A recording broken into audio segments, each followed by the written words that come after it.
All right, folks, we are back this week. I was kind of out from last Wednesday until today on the live stream stuff here on YouTube, and I'm really excited about today's topic, and I know you're going to be excited about it too. I've got Sarah Thompson from Inner Sea Homeopathy here to talk about homeopathy, which is not something we've really covered in depth on the show before. And I think as we're going into the fall cold and flu season, this is actually a good place to be. Plus, I was just telling Sarah before we went live that we're going to be focusing on some health solutions between now and the next Self-Reliance Festival. The next Self-Reliance Festival is going to have a whole track on health because people are just screaming for it over there. So I'm delighted to have you on today. Sarah Thompson I'm saying your last name so people can Google you. Awesome. So I'm just going to call you Sarah from now on. Okay. But why don't we start out? Tell us, like, who are you? How did you come on this wild journey to get into homeopathy and all the other stuff you do? Let's start there. Absolutely. Well, thank you, Nicole. I'm so excited to be here. And I agree that this moment, it's like absolutely perfect for having this conversation. So my background with homeopathy is, I think it's in a lot of ways the usual story. When I was in my early 30s, my kids were 4 and 8 months old, and I was diagnosed with acute myeloid leukemia. So I came into this through illness. I was diagnosed with this very serious disease. I wanted to try to treat it naturally. I was going to do it all myself. And I ended up realizing that I just wasn't equipped to do that. I was at home with these 2 little kids, and so went through conventional care. But at the same time, I found a homeopath completely. It was just total serendipity, because the whole way I'd gotten diagnosed was that I thought I had mono. My son was going to see somebody in integrative practice because he was having trouble teething. They did some blood work, and then they called me and basically said, "You have cancer." And I had been living this wholesome, healthy, Weston A. Price, living in the country lifestyle. I was completely blindsided. But I got hooked up with this homeopath. I was inpatient for my leukemia care. And then I got through it really well, really fast, felt really healthy, thought I was on top of things, kind of forgot about homeopathy. And then 3 years later, I was diagnosed with a relapse. And at that time, I then went in for a bone marrow transplant. And I realized that there was a deeper level of what needed healing, that it wasn't like cancer is something you kill and then you recover from cancer treatment. It's what is this underlying energy that was manifesting in me? And so I dove into this kind of medicine that really addresses that deep level of what's the dynamic state of disease in you as an individual. And so I went to school for that and just fell in love with it. It changed my life. My health on every level. I am at the healthiest I've ever been. And so and I'm in my mid 40s now. I'm 46. So I am 9 years out of bone marrow transplant. And so that's how I came into this work as a professional homeopath. It was through that portal of my own illness and trying to find answers and pulling together all of the pieces, not saying one size fits all, not saying there's only one way, saying what's my healing path. So that's my story. That's a great story. You may not know this, but one of our dear community members is battling leukemia right now. Okay. So that's going to resonate with a whole bunch of people. Yeah. Okay, so I'm going to start with the question you haven't written for me to ask you. You say, what is homeopathy? I'm going to say, what is homeopathy and how is it different from herbalism? Let's start there. Yeah, absolutely. I love making that distinction. So homeopathy is its own whole system of medicine in the same way that Ayurveda is, in the same way that Chinese medicine is. It is its own whole system. It has a very clear definition of what is disease, what is health, how do we get from one to the other. It's based on so we have this definition of health, which is so beautiful. It is the ability of the vital force to rule with unbounded sway. And the job of the homeopath is to enable the person to get there. enable their body to get to that place. And we use 4 basic principles to do that. The first is the totality, so getting a complete picture of the symptoms. And we'll talk a little bit about the distinction between doing that in an acute versus doing that in chronic. And then there is the individuality of the case. So what's going on for you that's unique, that's different? What's showing up as how disease happens in this person, not what does it say in a textbook that this named condition is. And a lot of what people come to me for is not a named condition. The doctors say nothing's wrong with you, and they say, I feel terrible, what's going on? And then similarity, which is matching a homeopathic remedy, and that's one of the big distinctions. I'll talk about that in a moment. Matching a homeopathic remedy that covers the symptoms in the case that reflect the deviation from the state of health, matching that. And then the minimum dose, which is giving the smallest amount of medicine possible to stimulate that healing. So homeopathy works with super minute doses, and they're prepared in a specific way. Lots of people know about the dilution aspect, but there's also a high impact succussion aspect, which is what activates them. There is research, chemistry research on that process that we don't have to go into, but it's out there. It's really fascinating. So those are the principles of homeopathy. We are matching this specific remedy to the totality of disease, individualized in the person, and giving the smallest amount of medicine that we need to stimulate that healing process. In herbalism, which I'm not an expert in, so this is like a little bit of just what I don't do, is so herbal medicine uses the material form, crude form, raw form, tinctured form, whatever, that so you have a much you have the original substance. In homeopathy, we're using an energetic imprint of the original substance. In herbalism, you have the original substance, and so that can be prescribed on a more superficial level. It can be prescribed on a deeper level, but it's more like the way food is your medicine is a little bit more of the realm of herbalism, where I'm not an expert. So I'm sure there are herbalists on this stream saying, you got it wrong. But the point is that the distinction is the amount of the medicine that's there and how we match it. Yep. That makes sense. I don't think any herbalist who listens to me is going to be judging you. Like, we have a lot of them in our network, and a lot of our folks are growing their own herbal remedy gardens. Like, I have my echinacea outside. It's currently in seed form at this time of year, but it's, I think one of the things that I've come to realize over time is that there are many ways to address our health issues, and I don't think there's one right answer. And so I do love how you look at the totality of the person, and Caratoli says, so finding the root overall, not just the symptom. That's sort of how you're addressing health issues, correct? Right. What is that core dynamic? And sometimes there's more than one. Sometimes we're dealing with, everything's connected, but sometimes we're dealing with different layers of stuff, and sometimes it's all one big piece of the pie.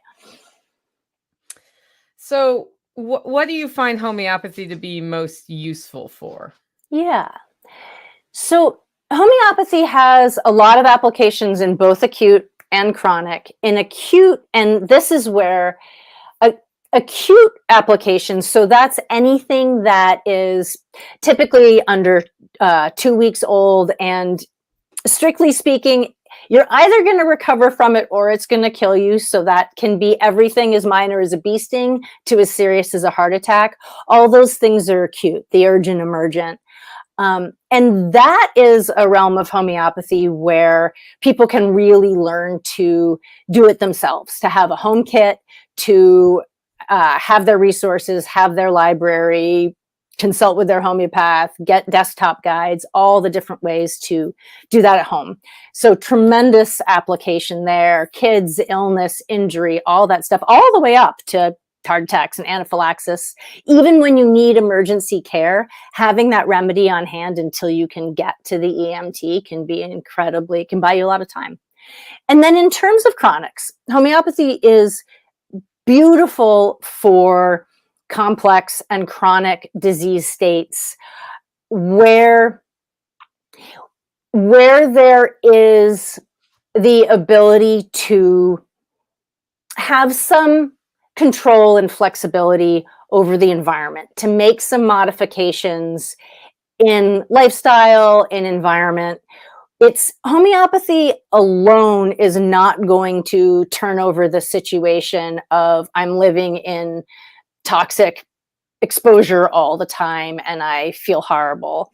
Can help move through that, but until that circumstance changes, there's only so much we can do. And the other thing I've discovered is that, at least here in the West, for active cancer diagnoses where there's a tumor, an active state, it can be adjunct. It can be beautifully supportive for both the deeper dynamic issues and any side effects of treatment. But I don't work for people that have those diagnoses. There are more pieces to the puzzle than just homeopathy, the way we do it in this country. Okay, that makes sense. And remind me, what state are you in?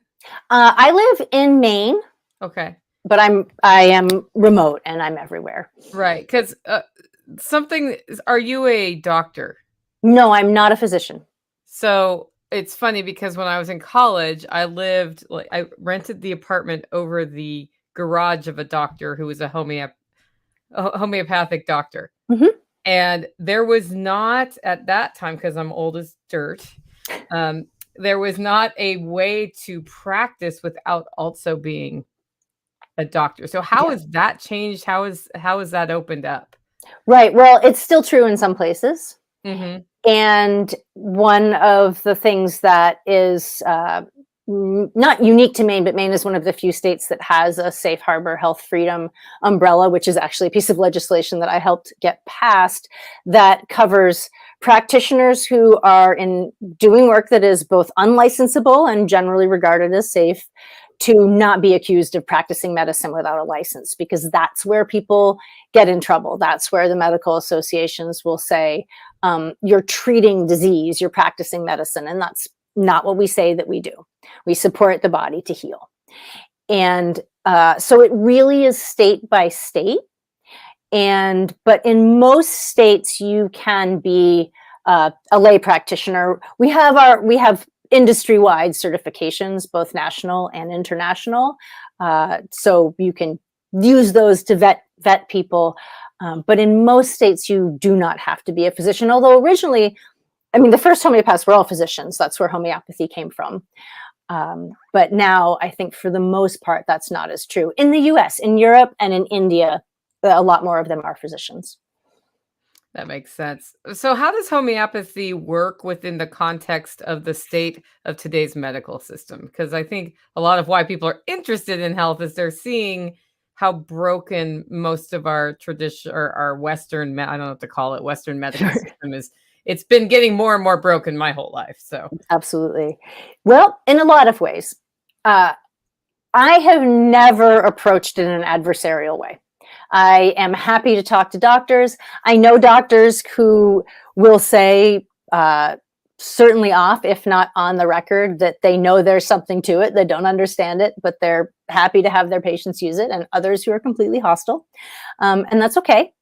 And a lot of people come to me to get off of medication, and I absolutely will work with that. Would never play hide the ball. I will always say, make sure your doctor's in the loop about what you're doing here. Let's talk about as you're on a remedy to support your thyroid levels, make sure that you're checking to see if you need to titrate down your medication. So there's a lot of that kind of relationship that happens. And it's not usually me talking directly to the physician. It's usually the physician talking to the client, talking to me. And the other thing is that homeopathy is never going to interact negatively with any medical care. Conventional medical care can kind of run it over. It can make it so that the homeopathic remedies don't really work because they're not on that same plane. But it's not going to be contraindicated. So if people are saying, I want to get off omeprazole, or I want to get off Claritin, but I'm scared, we can talk about different ways to tiptoe into that. So it's, I keep it friendly. Yeah, and that is a difference between homeopathy and herbalism, where there are some herbal remedies that could be contraindicated. So if Sure. you're going to pursue taking St. John wort for an anti-inflammatory reason, for example, and you're on other medications, you need to make sure those are not going to conflict. And it's basically up Absolutely. to you if you're the person putting it in your body, even though there's supposed to be a whole system for that. Like, I know people who've gotten pregnant because they didn't know taking antibiotics makes your birth control less effective. I know people who have stopped themselves from getting poisoned because they knew the two medicines conflicted and it got lost. So I think that's something it's important to think about that. So how would somebody who wants to do some like home practicing of different homeopathic methods get started in learning what they can handle at home, what's appropriate for like self-diagnosis and that sort of thing? Yeah, absolutely. So there are a couple of really good home guides. There is a book by Stephen Cummins and David and uh, Dana Allman called Everybody's Guide to Homeopathic Medicines. There is also a book by Miranda Castro, which I can't remember what it's called. It's on my shelf, which I can't see, but she also has an intro guide. And so a great place to start is to get some of these desktop guides, and you can buy home kits you can buy them. Yep, absolutely. You can buy them. Amazon does sell a 36 remedy kit by Helios, Helios. There's also Washington, which is their website is Homeopathy Works, I believe. They sell, I think, a 50 kit. Anybody can schedule a free 30-minute info call with me. So if you ever are like, what were you talking about? What did you say? Who should I look for kits? Like, just schedule a call with me. I'll answer your questions. So you get a kit, you get a book, you can take courses. There are lots of different courses that are specifically directed to consumers. I've started teaching a couple, but it hasn't been my specialty. And you just start with the little stuff. Start with, my kid has an ear infection and maybe Mullen isn't quite moving it through, or maybe they keep recurring and I'd like to try to see if I can get a little deeper on that. And then you can experiment. No, I would never say that homeopathic remedies couldn't ever have any kind of downside, because nothing that has that kind of power to heal could never have any kind of negative effect. And where I would say that it's important to be careful is if you take too many doses of a homeopathic remedy in too quick succession, you can do what we call in homeopathy, and this is how we learn what homeopathic remedies do if we don't have them in our pharmacopoeia yet, if we don't have them in our materia medica, is you can end up doing a proving, where you temporarily show the symptoms of the medicine, and that'll move through, but it can confuse the case if you can't, like, well, wait, why is the ear infection worse? Is this not working? What's going on? So I would say start with stuff that doesn't scare you, but that you would be able to see results. I don't necessarily, the thing about head colds, is that I do think that there is a way in which our immune systems, and especially with kids, want the tune-up of going through the process of whatever that viral thing is. And so you can ease it with homeopathy, and you can usually help knock it out on the tail end. But I rarely see a cold stop on a dime with a remedy, whereas I've seen that with an ear infection. I've seen that with a bee sting. A lot of people start with arnica for aches and pains and bruises, or ledum for tick bites. Those are great places to start. Arnica was the first one that worked like that for me on a sprained ankle. Absolutely. And after the gym, you can take arnica if you feel like, I know tomorrow I'm going to know this. It's funny because in Germany, you can walk into a pharmacy and say, I want arnica cream. And they're like, here you go. Yeah. And then here you walk into a Rite Aid or something and say, I want arnica cream. And they have no idea what I'm talking about. Yeah, I know. It's crazy. It's crazy. Germany. So the Samuel Hahnemann, who discovered homeopathy and who was the founder of what I do, was a German physician who left the practice of medicine, because he was so disgusted. This was in the early 19th century. He was so disgusted by the damage that physicians were doing to their patients, giving them these poisons and bleeding them and all these things, that he left the practice of medicine and he became a translator of medical texts. And it was during that work that he happened upon this understanding that if you give quinine for malaria, it can alleviate the symptoms of malaria, and in some cases cure it or suppress it. But what he discovered was that if you take quinine when you don't have malaria, you will get symptoms that seem like malaria. And he thought, oh, there's a similarity here between what something cures and what it will do in the body. But then he developed this process so that the remedies would be safe and non-toxic, because you don't want to be taking lead. That's not a good idea. And so he figured out, well, how do you make a remedy out of lead? Because it's an important remedy. And so absolutely, Germany's the heart of homeopathy in the old world. And then Pennsylvania is where it first landed in the US. Oh, that's really handy to know. So maybe I can go into a pharmacy in Pennsylvania and get arnica cream. I don't know. Maybe, although the Hahnemann Homeopathic Hospital in Philadelphia had long since abandoned its homeopathic roots and has since closed its doors. So I think in the US right now, there is some pressure.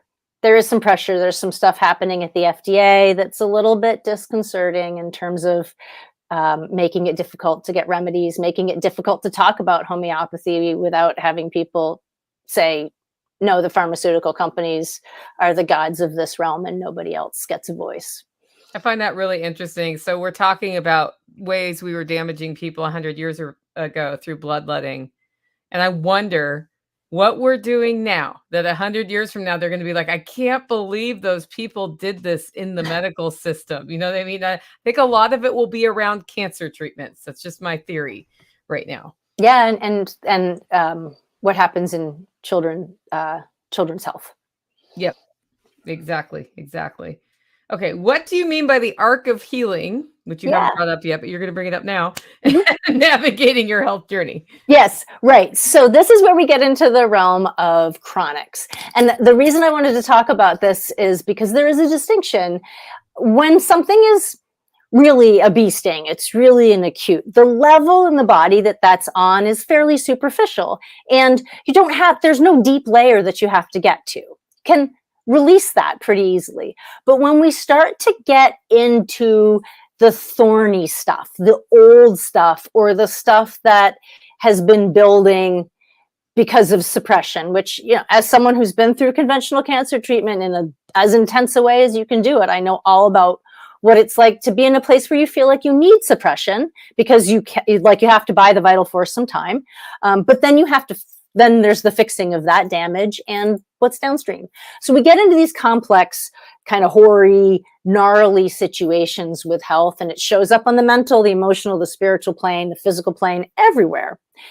As we work with the healing process, and that's where a professional comes in, as we work through the healing process with that, I call it an arc, but it's not an arc. It's like understanding that passage is the gateway, that going through the darkness of processing that as you're healing, as it's not linear, as it's requiring patience, is as much a part of the healing process as the work of learning is part of the learning process, or the work of the body is part of the exercise and fitness process. There's some friction, there's some resistance. So when people are used to, I take a pill, it makes the symptom go away, but it's not leading to cure, all of those things can turn over at the same time. It's like, yes, you take a remedy, maybe symptoms go away right away, maybe they don't, but we have to give ourselves time to unwind the things that we've spent our whole lives packing in there. So have grace with your process, have patience with your process, and know that that's your shamanic journey. That's that time in the darkness is like, okay, now I'm healing. I've committed to it. I'm on board with this. And I'm supported. I'm finding people to support me, friends, family, community, and practitioners. But I'm being with it, and I'm letting it be with me, and I'm being in the grace of that, even when it's not comfortable. So I do like to provide that information because I think we do have this suppression mindset that we've been raised with, and anybody here is overcoming that. But it's just good to have the reminder. I need it myself all the time. Yeah, health is very frustrating when you're not feeling well because you go and you say like, I can't sleep at night and I get hot all of a sudden, for example. There's one that's appropriate to my age. And then you go and they're like, "Yeah, well, it's just this." And then sometimes you find out that it isn't just that. And often the first remedy is something that's like gonna nuke what it's not. Right. Or you'll be working with a doctor and they're like, "Well, try this and come back. Well, try that and come back." And you're like, "You seem like you're guessing," and they are guessing. They are guessing. Yeah, absolutely. And I They even had, can't even guess, but guess. when I was in the hospital, one of the times I was in the hospital and I was very, very sick. I had a terrible infection. I think I might have had pneumonia. It is a little bit of a blur. But anyway, at one point, the infectious disease doctor came in and she said, "We're going to put you on this other antibiotic because this first one isn't going to work. And we don't know quite what's going on here. Right. We're not totally sure. Like the cultures came back and it's not clear." And I said, "Are you just throwing stuff at the wall?" And she said, "Yeah." I was like, okay, as long as we all know that. Yeah, well, and people get mad about that, I think, because they feel bad, but they're throwing something at the wall in that situation, and It's true. sometimes that can actually help, so it's kind of Yeah. weird, so I was definitely dying, something had to happen. but if it takes you 50 years to develop an autoimmune system disorder, Hmm. it's a little unrealistic to expect that your autoimmune system disorder is going to reverse itself in 2 days. Yeah, I have a metaphor I use sometimes called the ancestral dump truck. And so it's like a 10-yard heavy truck. And you've been driving it your whole life. And maybe you came in at some point, either early on or whenever, was a partial load in there to begin with. And then you've been like adding and adding and adding and adding and adding. And there's some point at which the moment to heal arises and it hits a curb. That's the moment to heal. But then that whole load comes over the cab. And there you are, and it's manure. And you're like, all right, good thing I've got a shovel. Yeah. But one shovel at a time takes some time. That's where, like we have a number of people who have reversed type 2 diabetes by changing their diet. Well, they didn't Absolutely. reverse it in a week. No. Like it's taken months and years for some of them, which is really interesting. Okay, I do have a question that's come Mhm. up a couple times is what is good for blood pressure? Yeah. So uh, this is a situation where we're talking about a chronic, and with any time you're using homeopathy, we're rarely talking just in terms of a diagnostic label. We always need to see the whole picture of the case. Now, if it's a small totality, bee sting, is it hot? Is it cold? Does it want ice? Whatever. That's still is the person angry? Are they weepy? That's still a whole picture of the case. When we get into something like blood pressure, we're looking at a much bigger totality. And so in order to know what would apply for that type of scenario, we want to know everything about what's going on around it. When did it start? Why? What else is happening? What other symptoms are showing up? And that's how we find the way into that. And then we follow it. We say, okay, we've picked a remedy, we're taking it.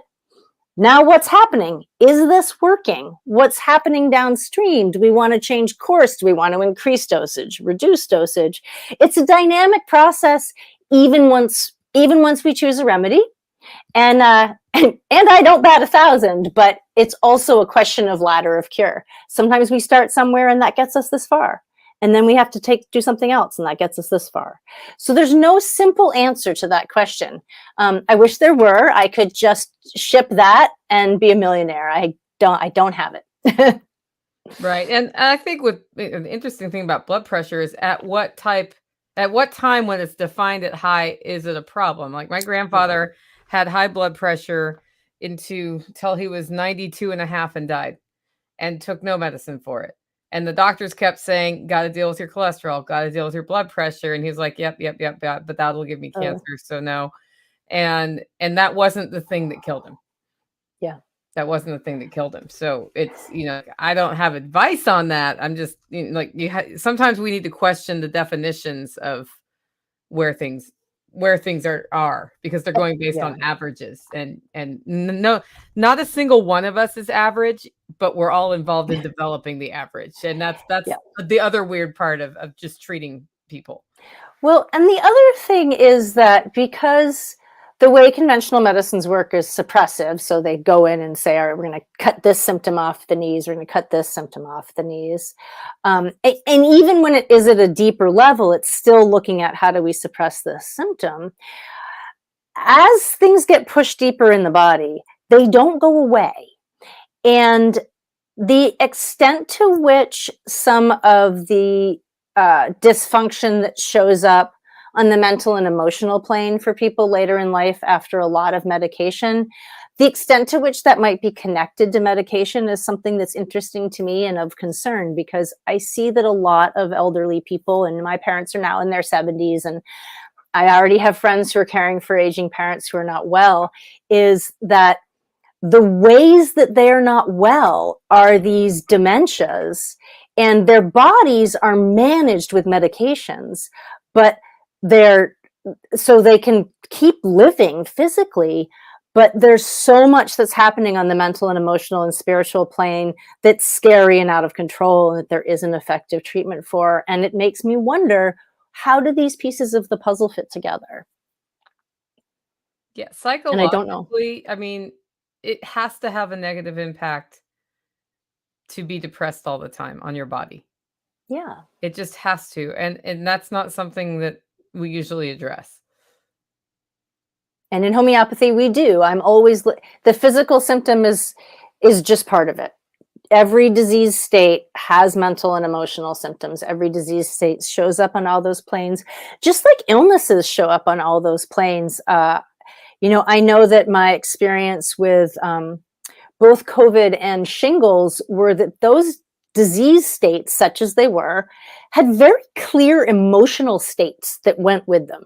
And if I could say, treat this feeling like a symptom, just the same way you would treat a headache like a symptom, as opposed to trying to fix it and perseverate on it, it can allow it to relieve and move through. Still uncomfortable, but oh, this is actually a symptom of this disease state.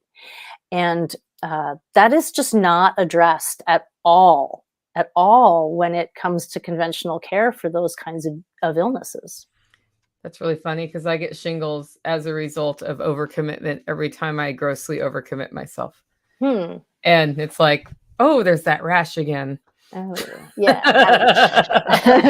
Yeah. This is Absolutely. my fault. Absolutely. There Totally. it is. Yeah. Okay, so what if I'm like, hey, I want to work through some homeopathic methods? I like, what does that process look like when somebody starts working with somebody like you? Absolutely. So, and it's individualized. And so one of the reasons that I offer an info call to everybody is that I like to make sure that they have the answer for themselves. But it looks almost always, it looks like a 2-hour intake where I'm just asking a few little questions here or there, and then I'm just listening. I'm just taking notes. We're pulling on the threads. I want to know everything that's related to what's going on. And I'm looking to understand what would be this person's state of health, because that's individual. Where are they deviated from that state of health? When did they deviate from that state of health? And so that's that we start with this big intake. And I work on a monthly basis. So I have 2 different ways I work. I meet with people either once a month, or if they're getting more of the personal and coaching support as well, we meet twice a month. But I'm always doing that big 2-hour intake. And then I'm making a remedy selection that's included in your care. There's no additional charge for that. I'm sending that. with instructions. And then I'm telling you when to be in touch with me about that. But I'm also available. My clients have a text number for me, and they have an email address for me, and I will answer those within business hours or subsequent business hours to make sure that we're really on track in real time. I want to know what's happening, and I want you to feel supported.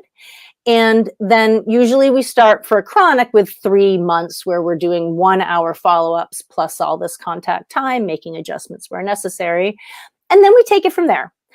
Sometimes it's something super simple and we just do a month and then we take it from there. But in general, that's what it looks like, is getting traction on this and shifting into this healing modality, and getting that deep support for the process, especially early on.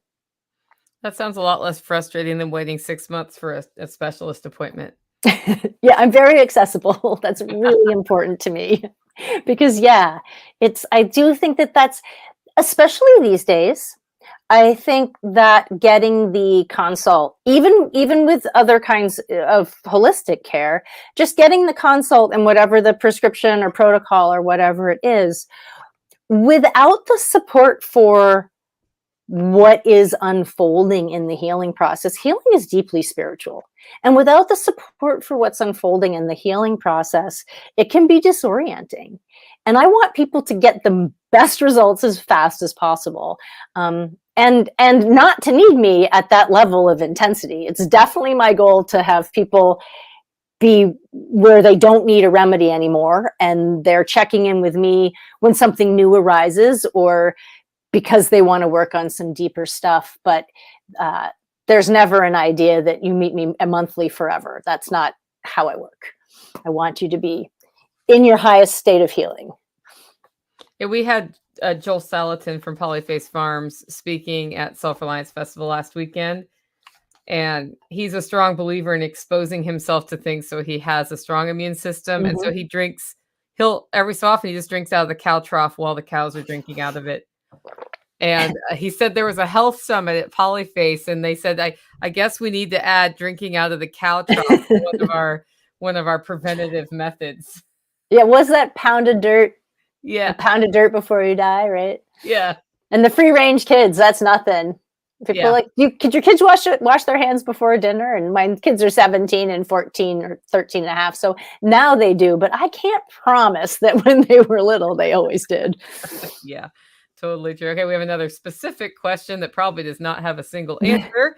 And that is, are there recommendations on period support? Yes. So yes. And again, the answer is the same. It really depends. It's individual.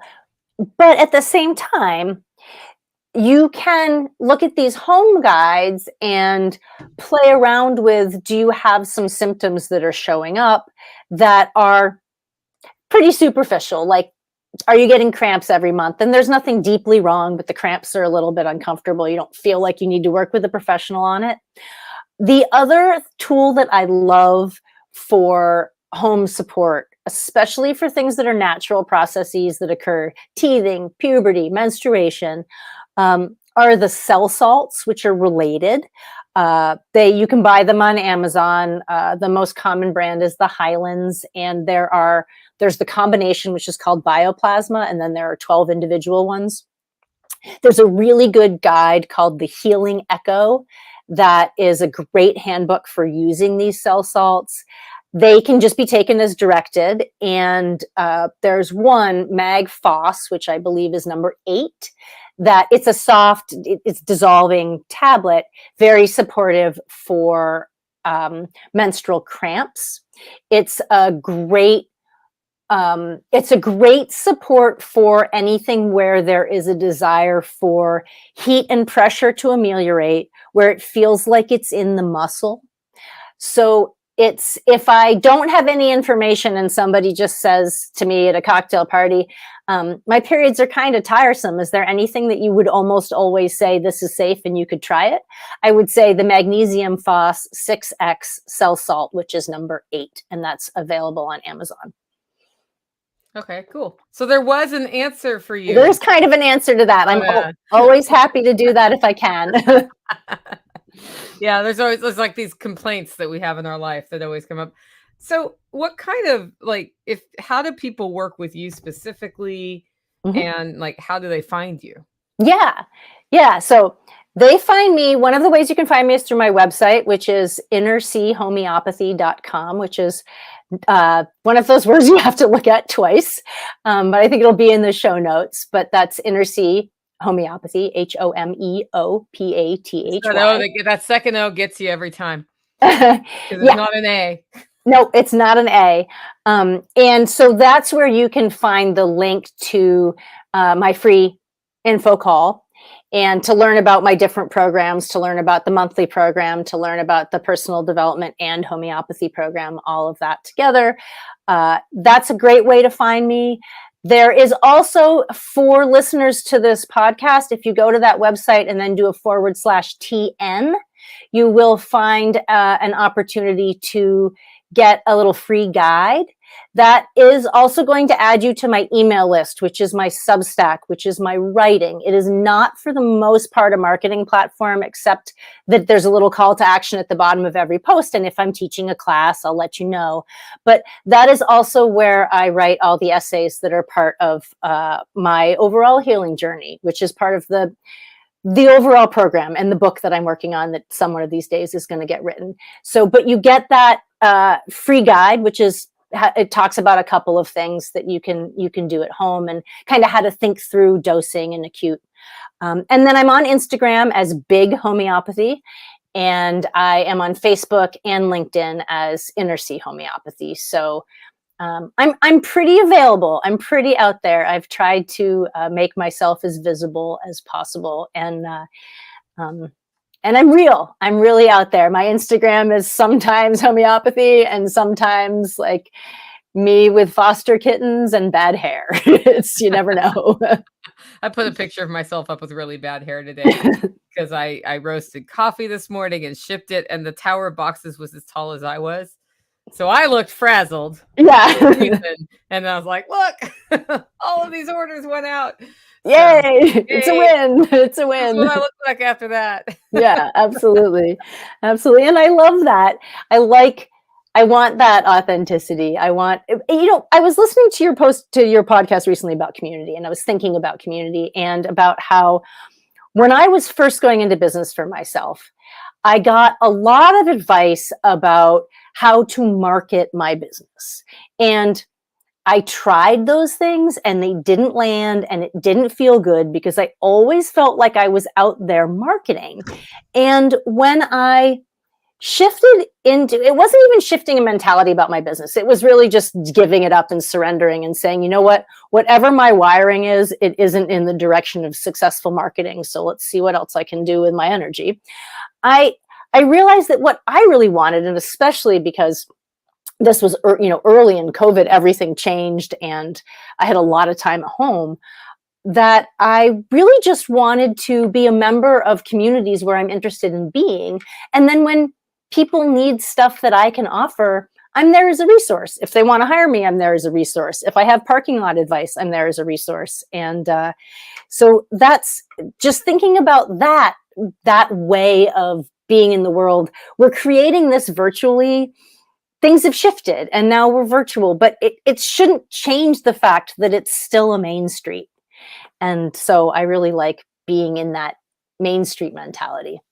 Yeah, somebody, I'm not going to say who, but I know who said, the thing that works best is I make friends with people and then my hand is close enough to go in their pocket. And that sounds awful and schmarmy, and it's not meant that way. But I know that when they get to know you, then they know what they can hire you for. They trust you. And it is in the context of how markets work and how our society works, completely reasonable to want to spend your money with friends. Yeah. Like, Matthew Stursley is the one who connected you with me. Mm-hmm. He does Agorist Tax. Interestingly enough, I believe he's a sponsor of this show. This is fun today when the audio goes out.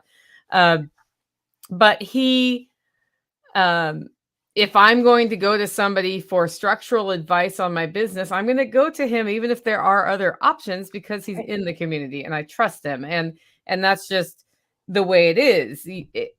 I think that's actually a good thing and not a bad thing to I agree. Approach marketing that way. So yeah. It's the only thing that's worked for me. That's all I know. Yeah. I think what I had to wrap my head around on the marketing, and I'm talking about this right now because you're the first person who's been on my show in a long time who had a very clear call to action to their website and then set up an LFTN specific thing, like the download guide. And you did a /TN, which you can say on the air, which means all my people driving in their cars right now listening to this, which is right now is an hour from now, they can remember that. And that was really smart. Thank you. That was smart marketing right there because you've gotten people interested. And I think that's awesome that you did that. Something I realized about marketing, and this is for this Self-Reliance Festival, and we may have gone over the top, is that I had a whole bunch of people in my community who still didn't know that I do this really big, cool festival in Camden, Tennessee. And I'm like, I don't know how you listen to my show and don't know that, but okay. We'll just go for it then. And we just started highlighting all the different speakers who are speaking and all the things you can do there. And it took about 6 weeks of doing that consistently before people were like, oh, wait, I can go see the human lawnmower, do scything demo there. And that's something I want to go see. People didn't know I had Joel Salatin speaking. I'm like, literally for $95, you can come see Joel Salatin and actually talk to the guy because he stands around and lets you talk to him. He's a delight to work with in that way. So that's great. Sometimes we feel like we should only say something once. And the reality is we need to keep saying it and keep saying it and keep saying it because people may have been like tuned out yelling at their dogs or something at that moment. And then all of a sudden they realize it's there. I was on Jack's expert council for 5 years. And I saw somebody in one of his live streams say, how did I not know that Nicole Sauce has a podcast? And I'm like, I had a podcast before I ever met Jack. Right. It's funny what lands. And when I went to, so last year, the Porcupine Festival up in New Hampshire, have you heard of that? Yeah, so I was there last year, or I guess it was this summer, and I will be there again next summer, and I will be presenting, and I will have a hub. So anybody that feels like coming to New Hampshire in June, it can be lovely, often is. I really, and other people would host me to speak at their hubs too. And what I found was that this, like speaking every day, even if it was just for half an hour, by the end of the week, people had seen my name enough times that somewhere it had sunk in that they could approach me if they saw me somewhere and say, hey, I'm interested in this. It was just that number of repetitions. Yeah. It's really funny how that works. Okay. Any closing thoughts before we sign off? Oh, gosh. I mean, this has been so fun. My closing thoughts are, there is one thing I want to say this because it is a homesteading thing that I wanted to make sure to touch on. One of the things that I do teach is how to extend your remedy kit. One $7 vial of pulsatilla can last you forever if you know how to extend your remedy kit. I also use flower essences, and I can tell you how to do that same kind of extending. So homeopathy is an extremely affordable way to build an incredibly powerful pharmacy for yourself. And I remember this feeling, even though I got into it for my own health, that when my kids were little and it was the middle of the night, I had these tools. And that it was so empowering. It felt so amazing to be able to offer that to them and to see that healing happen and to not feel like I had to get outside help. So I want people to know how accessible it is and how, how affordable it is and how marvelous it is, because it's just marvelous. Yeah. Awesome. Well, folks, don't forget to check out Inner Sea Homeopathy. That's SEA as in the shore, not sea as in sight. Thank you, Sarah, for being on today. I really, really enjoyed this conversation. Oh, thank you. This has been